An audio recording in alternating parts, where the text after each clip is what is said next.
Pero naniniwala siya na siya ngayong number 1. Tapos, nung kulelat siya, nung eleksyon, shock na shock siya. My gosh. These people. Sabi ng karamihan.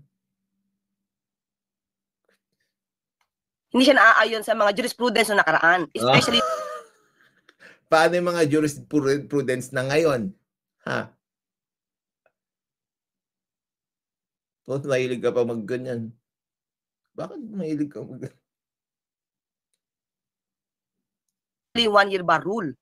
So, di ba sabi... Especially yung 1-year bar rule daw. O ano? Sabi naman ng Pangulo, ever since, dapat ang lahat ay proseso, sa tamang proseso. So, ang tanong ba, yung decision kaya ng Supreme Court ay nasa tamang proseso? Paano ba mag-arrive at ng decision?